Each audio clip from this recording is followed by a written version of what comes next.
تو ربیع الاول سن 4 ہجری کے اندر غزوہ بنی نذیر پیش آیا، اور اس کا سبب اور یہ واقعہ اگلا پیش آنا بھی اسی کے ساتھ ملتا جلتا ہے۔ حضرت عامر بن امیہ رضی اللہ تعالیٰ عنہ کو جس کو عامر بن طفیل نے آزاد کر دیا تھا، تو یہ وہاں سے مدینہ واپس آ رہے تھے، تو راستے کے اندر ان کے ساتھ بنی عامر کے 2 مشرکین اس کے ساتھ ہو گئے، تو یہ سفر کرتے رہے، تو راستے کے اندر ایک باغ کے اندر انہوں نے پڑاؤ ڈالا، وہاں پر ٹھہرے، تو یہ دونوں مشرک جیسے ہی لیٹے تو لیٹتے ہی ان کو نیند آ گئی۔ تو حضرت عامر بن امیہ نے سوچا کہ ان کے سردار نے ہمارے 70 مسلمانوں کو دھوکے سے شہید کیا ہے، تو چلو 70 کا نہ صحیح، کچھ کا تو انتقام اور بدلہ ہو جائے گا۔ تو حضرت عامر بن امیہ نے ان دونوں کو قتل کر دیا، اور ان کو قتل کیا تو چونکہ بنی عامر کے بہت سارے قبائل تھے، تو یہ جس قبیلے سے تعلق رکھتے تھے وہ قبیلہ نبی علیہ الصلوۃ والسلام کا معاہد قبیلہ تھا، آپ نے ان قبیلے کے والوں کے ساتھ معاہدہ کیا ہوا تھا، لیکن حضرت عامر بن امیہ کو اس معاہدے کا علم نہیں تھا، تو انہوں نے قتل کرنے کے بعد مدینہ منورہ آئے اور نبی علیہ الصلوۃ والسلام کو سارا واقعہ بیان کیا، تو نبی علیہ الصلوۃ والسلام نے فرمایا کہ ان کے ساتھ تو ہمارا معاہدہ تھا، ان کو تو قتل نہیں کرنا چاہیے تھا، لہذا اب 2 آدمی تم نے قتل کیے ہیں تو ان کا خون بہا دینا پڑے گا، اور اللہ کے نبی صلی اللہ علیہ وسلم نے ان کا خون بہا روانہ فرمایا۔ تو مسلمان جب مدینہ منورہ میں شروع میں آئے تھے تو مسلمانوں نے، یہ بنی نذیر والے یہودی تھے،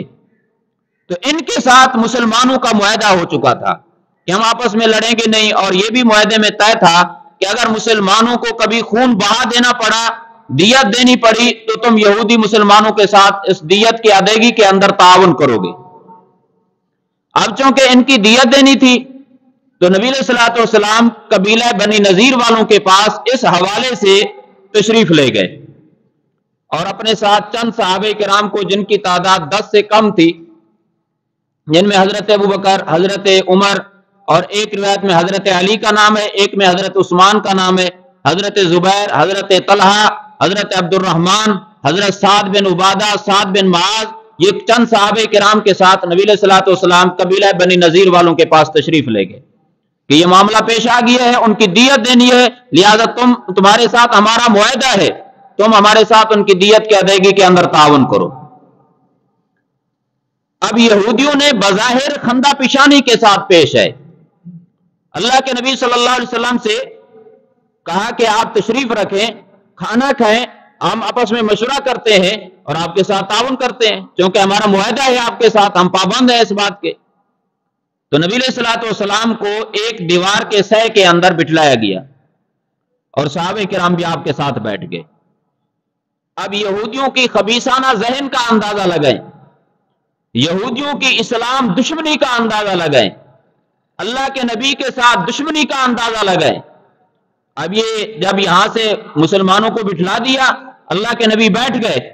یہودیوں نے مشورہ کیا کہ آج بہترین موقع ہے اللہ کے نبی کو قتل کرنے کا، لہذا کیوں نہ ہو کہ ہم چھپکے سے پیچھے سے چھت کے اوپر چڑھ کر ایک بہت بڑا بھاری وزنی پتھر اللہ کے نبی کے اوپر گرا دیں، اور پتھر کے نیچے آ کر اللہ کے نبی شہید ہو جائیں گے۔ اب یہ آپس کے اندر ان کا مشورہ ہو رہا تھا، سازش کرنے لگے۔ نبی علیہ الصلوۃ والسلام بیٹھے ہی تھے، اور ان کے ایک یہودی نے ان کو کہا بھی کہ تم یہ کام نہ کرو، کیونکہ اس کا رب فوراً اطلاع کر دے گا، بتلا دے گا، لیکن وہ باز نہیں ہے۔ ان کا مشورہ ہو گیا، ایک آدمی یہودی نے اپنی ذمہ داری لے لی کہ یہ کام میں کروں گا، وہ پیچھے سے چھت پر چڑھا، اس کام کی تیاری کے اندر مصروف تھا۔ نبی علیہ الصلوۃ والسلام کے پاس فوراً جبرائیل امین تشریف لے، جبرائیل نے آ کر بتلا دیا کہ یہ معاملہ ہو رہا ہے، یہ آپ کے خلاف سازش تیار ہو چکی ہے۔ نبی علیہ الصلوۃ والسلام وہاں سے صحابہ کو بتلائے بغیر ہی ایسے اچانک اٹھے اور اس قدر تیزی سے چلے کہ جس طرح کوئی آدمی اچانک کسی کام کے لیے جا رہا ہو، تو صحابہ نے یہی سمجھا کہ شاید کوئی تقاضا ہے، کسی کام کے لیے جا رہے ہیں، تو نبی علیہ الصلوۃ والسلام وہاں سے چل کر سیدھے مدینہ منورہ چلے گئے۔ اب صحابہ وہاں پر بیٹھے ہوئے انتظار کے اندر، اب جب کچھ وقت گزر گیا تو صحابہ میں آپس میں یہ مشورہ ہونے لگا کہ جی نبی علیہ الصلوۃ والسلام کو اتنی دیر ہوگی آپ تشریف نہیں لائے، آپ کو تلاش کریں، کہاں چلے گئے؟ تو صحابہ وہاں سے اٹھے، آپ کو تلاش کرنے لگے۔ تلاش کرتے کرتے راستے کے اندر مدینے سے آتا ہوا ایک آدمی ملا، تو جب اس سے انہوں نے صحابہ نے پوچھا تو اس نے بتلایا کہ میں نے تو اللہ کے نبی کو مدینہ منورہ میں دیکھا ہے۔ تو وہ صحابہ کرام سیدھے مدینہ منورہ تشریف لے گئے، نبی علیہ الصلوۃ والسلام سے ملے تو آپ نے ان یہودیوں کی اس سازش کی اطلاع بتلا دیا کہ یہودی اس طرح سازش کر رہے تھے، میرے پاس وحی آئی تھی اس لیے میں وہاں سے اٹھ کر چلا آیا۔ اب ایک تو بنی نذیر والوں کی یہ غداری اور دھوکہ ہوا، اور اس غزوے کا دوسرا سبب علماء نے یہ بھی بیان کیا ہے کہ ان کے اوپر حملہ کرنے کا بنی نذیر والوں کے ساتھ، یہ اس کا سبب ایک اور یہ بھی بیان کیا گیا ہے کہ ان بنی نذیر کے یہودیوں نے نبی علیہ الصلوۃ والسلام سے کہا تھا کہ آپ اپنے ساتھ 30 آدمی لے کر آئیں اور ہمارے 30 مذہبی پیشوا آپ کے ساتھ ملاقات کریں گے، اگر انہوں نے آپ کی نبوت کو تسلیم کر لیا، آپ کا کلمہ پڑھ لیا، تو ہمارا پورا قبیلہ جو ہے بنی نذیر والا مسلمان ہو جائے گا۔ اب انہوں نے بظاہر تو یہ دعوت دی، لیکن پیچھے آپ کے اوپر ان کا مشورہ اور ان کی سازش آپ کے اوپر حملہ کرنا تھا۔ جب نبی علیہ الصلوۃ والسلام 30 صحابہ کی جماعت کے ساتھ ان کے قبیلے میں پہنچے تو یہودی گھبرا گئے، وہ کہنے لگے ہمارا مقصد تو اسلام قبول کرنا ہے ہی نہیں، ہمارا مقصد تو قتل کرنا ہے، لیکن 30 آدمی ہیں اللہ کے نبی کے ساتھ، اور ان میں سے ہر ایک ایسا ہے جو دوسرے سے پہلے اپنی جان نبی پر فدا کرنے کو سعادت سمجھتا ہے، لہذا اب کوئی اور پینترا چلنا چاہیے۔ اب انہوں نے کہا کہ جی 30 نہیں، آپ باقیوں کو پیچھے رہنے دیں، 3 آدمیوں کو آپ لے کر آئیں اور ہمارے 3 مذہبی پیشوا آپ سے ملاقات کریں گے، اگر انہوں نے آپ کی نبوت کو تسلیم کر لیا تو ہم مسلمان ہو جائیں گے۔ نبی علیہ الصلوۃ والسلام نے 3 صحابہ کو ہلاک کیا اپنے ساتھ لے جانے کے لیے۔ اب ان یہودیوں نے اپنے ان 3 جو مذہبی پیشوا تھے ان کے ذمہ یہ لگ گیا کہ اپنے جبے کبو کے اندر تلواریں وغیرہ چھپا کر یا نیزے چھپا کر جائیں اور اچانک ہی اللہ کے نبی کے اوپر تم نے حملہ کر دینا ہے۔ اب ان کی اس سازش کا نبی علیہ الصلوۃ والسلام کو بنی نذیر کی ایک عورت کے ذریعے سے، جس کا بھائی مسلمان تھا، اس عورت نے اپنے بھائی کو بتلایا اور اس نے نبی علیہ الصلوۃ والسلام کو بتلا دیا اور اللہ کے نبی وہاں سے واپس چلے گئے۔ اب یہ پہلے والا دھوکہ وہ بھی تھا آپ کے اوپر پتھر گرانے کا، اب دوسرا دھوکہ آپ کو قتل کرنے کا اس انداز سے بھی تھا۔ تو نبی علیہ الصلوۃ والسلام جب مدینہ میں پہنچے، ادھر سے صحابہ بھی پہنچ گئے، تو اللہ کے نبی نے صحابہ کو کہا، حضرت محمد بن مسلمہ رضی اللہ تعالیٰ عنہ کو بھیجا کہ جاؤ بنی نذیر کے لوگوں کو، یہودیوں کو کہہ دو کہ تمہارے پاس 10 دن ہیں، 10 دن کے اندر اندر ہمارا مدینہ خالی کرو، یہاں سے نکلو، مدینے کے مضافات میں رہتے تھے، یہ علاقہ چھوڑو اور یہاں سے جاؤ تم، اگر 10 دن کے بعد جو یہودی بنی نذیر کا ہمیں یہاں ملے گا اس کی گردن مار دی جائے گی۔ اب یہودی گھبرا گئے اور یہ اس بات پر آمادہ ہو گئے اور یہ اونٹ وغیرہ اکٹھے کرنے لگے کرائے پر کہ ہم اپنا سامان یہاں سے سب کچھ لے کر یہاں سے چلے جائیں گے۔ اب یہ اس تیاری کے اندر تھے کہ اسی دوران رئیس المنافقین عبداللہ بن ابی نے ان کے پاس پیغام بھجوایا کہ تم اپنے وطن کو نہ چھوڑو، تم اپنے علاقے کو کیوں چھوڑتے ہو؟ تمہاری یہاں پر زمینیں ہیں، تمہارے مکانات ہیں، تم مسلمانوں کا مقابلہ کرو، اور جب تم مقابلہ کرو گے میں تمہارا ساتھ دینے کے لیے 2000 آدمیوں کو لے کر آؤں گا،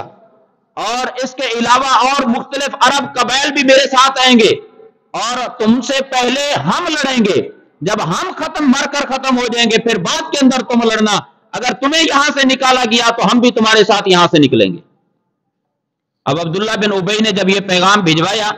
تو اس وقت بنو نذیر کا جو سردار تھا اس کا نام تھا ہوئی بن اخطب، اور یہ ہوئی بن اخطب وہ ہے جو بعد کے اندر اسی کی بیٹی حضرت صفیہ رضی اللہ تعالیٰ عنہ نبی علیہ الصلوۃ والسلام کے نکاح میں آئی تھی، بعد کے اندر یہ اس وقت تک معاملہ نکاح والا نہیں تھا، تو اس وقت ان کا سردار یہی ہوئی بن اخطب تھا۔ تو اس کو یہودیوں نے، باقی برادری کے لوگوں نے سمجھایا کہ منافقین کی باتوں کے اوپر اعتماد نہ کریں، عبداللہ بن ابی نے فلاں کے ساتھ دھوکہ کیا، فلاں کے ساتھ دھوکہ کیا، یہ تمہارے ساتھ بھی دھوکہ کرے گا، پھر ہماری نہ عورتیں محفوظ رہیں گی، نہ جان محفوظ رہے گی، نہ بچے محفوظ رہیں گے. ہمیں ابھی موقع ہے 10 دن کے اندر یہاں سے نکل جانے کا، تو کیوں نہ ہو کہ ہم یہاں سے آسانی کے ساتھ یہاں سے روانہ ہو جائیں. لیکن ہوئی بن اخطب جو ان کا سردار تھا، اس نے ایک نہ مانی. اس نے کہا نہیں، مسلمانوں کا مقابلہ کریں گے، فلاں قبیلہ ساتھ دے گا، فلاں قبیلہ ساتھ دے گا. یہ یہاں پر ٹھہر گئے، اور اس ہوئی بن اخطب نے اللہ کے نبی کے پاس پیغام بھجوایا کہ ہم یہاں سے نہیں جائیں گے، تم نے جو کرنا ہے، تمہارے جو جی میں اے کرنا ہے کر لو. نبی علیہ الصلوۃ والسلام کے پاس جب یہ پیغام پہنچا تو اللہ کے نبی نے فرمایا کہ یہودی جنگ کے لیے تیار ہیں، لہذا مسلمانوں کو کہا کہ تم بھی جنگ کی تیاری کرو. مسلمانوں نے جنگ کی تیاری کی، اور نبی علیہ الصلوۃ والسلام ان مسلمانوں کے ساتھ یہاں سے روانہ ہوئے، اور پیچھے مدینہ کے اندر اپنا قائم مقام حضرت عبداللہ بن ام مکتوم جو نابینا صحابی تھے ان کو بنایا، اور اس غزوے کا پرچم، جنگی پرچم حضرت علی رضی اللہ تعالیٰ عنہ کو دیا، اور نبی علیہ الصلوۃ والسلام نے ان کی قیادت کی. آپ یہاں سے تشریف لے گئے، اور ان کا جو قلعہ تھا ان کے چوک کے اندر جا کر عصر کی نماز ادا کی، اور ان کے قلعے کا چاروں طرف سے مسلمانوں نے محاصرہ کر لیا. اب یہ یہودی درمیان کے اندر اپنے قلعے کے اندر محصور ہو گئے، بند ہو گئے، اور یہ اپنی چھتوں پر چڑھ کر مسلمانوں کے اوپر تیر برسانے لگے، وہاں سے پتھر پھینکنے لگے، اور مسلمانوں نے چاروں طرف سے ان کا محاصرہ کیے رکھا. اور ان یہودیوں کے اندر ایک غزول نام کا ایک آدمی بڑا تیر انداز تھا، اور نبی علیہ الصلوۃ والسلام کے لیے لکڑی کا ایک کبا حضرت بلال رضی اللہ تعالیٰ عنہ نے بنایا تھا. تو حضرت بلال رضی اللہ تعالیٰ عنہ نے کبا بنایا نبی علیہ السلام کے بیٹھنے کے لیے، اور اس کے اوپر اونی چادر ڈالی گئی. نبی علیہ الصلوۃ والسلام اس میں تشریف فرماتے تو اس غزول نے وہاں سے تیر مارا جو اس کے بالکل قریب آ کر پڑا. تو نبی علیہ الصلوۃ والسلام نے صحابہ کو حکم دیا تو اس کبے کو وہاں سے کچھ دور لے گئے. تو حضرت ایک رات حضرت علی رضی اللہ تعالیٰ عنہ صحابہ میں نہیں تھے، تو صحابہ نے آ کر نبی علیہ الصلوۃ والسلام سے عرض کیا کہ حضرت علی ہم میں نہیں ہیں. تو اللہ کے نبی نے فرمایا کہ وہ تمہارے کام کے لیے گئے ہوئے ہیں، تم خاموش رہو. تو کچھ رات گزری تو حضرت علی رضی اللہ تعالیٰ عنہ اس غزول کا سر لا کر کاٹ کر لے کر آ گئے. تو حضرت علی رضی اللہ تعالیٰ عنہ کو نبی علیہ السلام نے 10 صحابہ دے کر بھیجا تھا، جن میں حضرت ابو دجانہ رضی اللہ تعالیٰ عنہ اور باقی صحابہ بھی تھے. ان کو بھیجا تھا کہ جا کر اس کا سر لانا ہے. تو حضرت علی نے جب حملہ کیا اس غزول پر تو اس کے ساتھ بھی 10 آدمی تھے، باقی سارے فرار ہو گئے، بھاگ گئے. تو حضرت علی رضی اللہ تعالیٰ عنہ نے اس کا سر کاٹا اور وہاں سے آئے، اور باقی صحابہ نے یہ جو بھاگے تھے کافر ان کا پیچھا کیا، اور ان سب کو راستے میں پکڑ کر سب کو قتل کیا، اور سب کے سر کاٹ کر اللہ کے نبی صلی اللہ علیہ وسلم کی خدمت کے اندر لائے تھے. تو اب یہ یہودی یہاں پر جب محصور رہے تو 6 دن کے بعد نبی علیہ الصلوۃ والسلام نے صحابہ کو حکم دے دیا کہ ان کے باہر کھجوروں کے درخت تھے. آپ نے فرمایا کہ ان کے درختوں کو کاٹو اور ان کو آگ لگاؤ.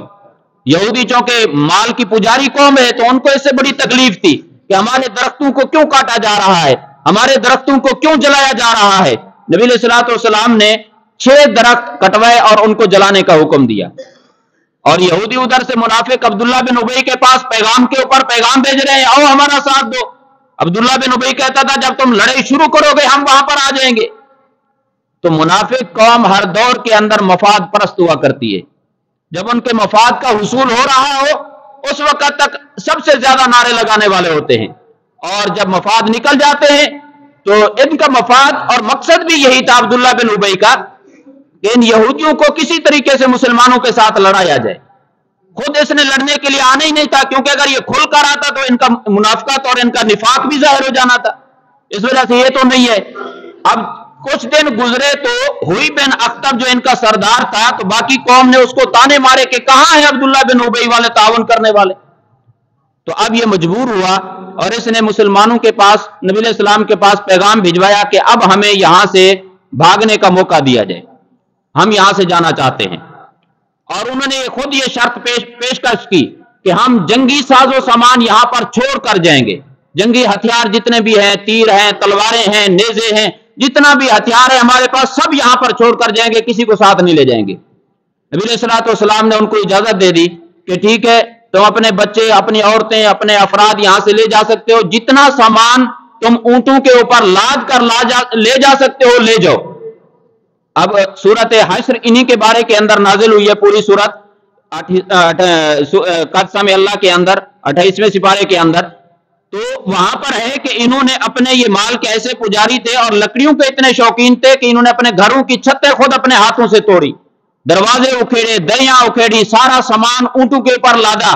کافی مقدار کے اندر ان کے پاس سونا چاندی تھا وہ انہوں نے لادا، اپنی عورتیں، اپنے بچے، یہ سارا سامان تقریباً 600 اونٹوں کے اوپر لادا گیا۔ اتنا بڑا قبیلہ اور اتنا بڑا ان کے پاس ساز و سامان تھا، تو 600 اونٹوں کے اوپر لاد کر یہاں سے مدینہ کی گلیوں سے یہاں سے روانہ ہوئے، اور یہ وہاں سے جا کر خیبر کے علاقے کے اندر، بہت سارے خیبر کے علاقے میں آباد ہوئے کیونکہ ان کے یہودی پہلے سے وہاں رہتے تھے، اور کچھ یہاں کے یہودی ملک شام کی طرف چلے گئے، اور ان کا سردار ہوئی بن اخطب بھی خیبر کے اندر جا کر رہا۔ تو اس طریقے سے اللہ پاک نے اس بنی نذیر کے اس علاقے کو بھی مسلمانوں کے لیے فتح کر دیا، لیکن چونکہ یہاں پر لڑائی کی زیادہ نوبت نہیں آئی، بغیر کسی لڑائی اور جنگ کے انہوں نے اپنا علاقہ چھوڑا، تو اس طریقے سے جو مال حاصل ہوتا ہے اس کو مال فے کہا جاتا ہے، جو خالصتاً اللہ کے رسول کی ملکیت ہوا کرتا ہے، اس کے اندر مجاہدین کے اندر مال غنیمت کے طور پر تقسیم نہیں ہوتا۔ تو نبی علیہ الصلوۃ والسلام نے اس کے باوجود جب وہاں ان کی زمینیں، کچھ کھجوریں، باقی کچھ جو بھی سامان ہاتھ آیا، تو نبی علیہ الصلوۃ والسلام نے صحابہ کرام، انصار اور مہاجرین کو جمع کیا، اور ان کے سامنے آپ نے ایک خطبہ ارشاد فرمایا۔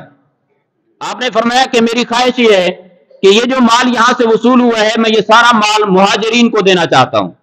کیونکہ مہاجرین ابھی تک تمہارے گھروں کے اندر رہ رہے ہیں، تم سارا کماتے ہو، محنت مزدوری تم کرتے ہو، کام تم کرتے ہو، انصار مہاجرین تمہارے ہاں کھا رہے ہیں، لہذا میری خواہش یہ ہے کہ سب کچھ ان کو دیا جائے اور تمہارے گھروں کے اندر ان کو رہنے کی اب اجازت ختم، یہ اپنا نظام بنائیں گے، اپنا کام چلائیں گے، ان کے پاس اپنا روزگار ہو جائے گا۔ تو اگر تم یہ چاہو تو میں یہ مال مہاجرین اور انصار دونوں کے اندر تقسیم کر دیتا ہوں، اور جس طریقے سے مہاجرین انصار کے گھروں کے اندر رہ رہے ہیں اس طریقے سے رہیں گے، کیونکہ نبی علیہ السلام نے مواخات قائم کی تھی نا، بھائی چارہ والا سلسلہ پہلے سے چلا آ رہا تھا۔ تو جب آپ نے یہ بات ارشاد فرمائی تو انصار کے دو سردار، دونوں سعد بن کے نام ہیں، سعد بن عبادہ اور سعد بن معاذ رضی اللہ عنہما، دونوں کھڑے ہو گئے، دونوں نے کہا کہ اللہ کے رسول، ہماری خواہش یہ ہے کہ یہ سارا مال مہاجرین کو دے دیں، اور جس طریقے سے مہاجرین ہمارے پاس رہتے ہیں اسی طرح ہمارے گھروں میں رہ جائیں، ہم کمائیں گے اور ان کو کھلائیں گے، اور اگر آپ چاہیں تو ہمارے مال میں سے بھی ان کو کچھ دے دیں۔ یہ دیکھیں انصار صحابہ کرام کے اندر انسانیت کا جذبہ، مسلمانوں کی ہمدردی، مسلمانوں کی خیر خواہی، کہ جن صحابہ نے، مہاجرین نے اپنے دین کے بچانے کے لیے گھر کو چھوڑا، وطن کو چھوڑا، زمین جائیداد کو چھوڑا، اپنے بچوں کو چھوڑا، کنبے قبیلے کو چھوڑا، انصار نے کس طرح ان کے لیے قربانیاں پیش کی ہیں۔ جب نبی علیہ السلام نے ان دو صحابہ سے یہ بات سنی، اللہ کے نبی نے دعا کی، فرمایا اللہم ارحم الانصار و ابناء الانصار، اے اللہ انصار کے اوپر بھی رحمت نازل فرما، ان کی اولادوں کے اوپر بھی رحمت نازل فرما۔ پھر نبی علیہ السلام نے یہ مال مہاجرین کے اندر تقسیم کر دیا، اور دو انصاریوں کو بھی ملا، ایک حضرت ابو دجانہ رضی اللہ تعالیٰ عنہ کو اور دوسرے حضرت سہل رضی اللہ تعالیٰ عنہ کو۔ یہ انصار میں سے بیچارے انتہائی غریب قسم کے صحابی تھے، تو نبی علیہ السلام نے ان کو بھی کچھ دیا، باقی سارے کا سارا مال نبی علیہ السلام نے مہاجرین کے اندر تقسیم کر دیا۔ اس طریقے سے اللہ پاک نے یہ سن 4 ہجری ربیع الاول کے مہینے کے اندر بنو نذیر کے جو یہودی تھے وہ یہاں سے دربدر ہوئے، یہاں سے جلا وطن کیا گیا ان کو، اور یہاں کی زمینیں اور یہ سب کچھ بھی مال فے کے طور پر آپ کے پاس آیا اور صحابہ کے اندر یوں تقسیم کر دیا گیا۔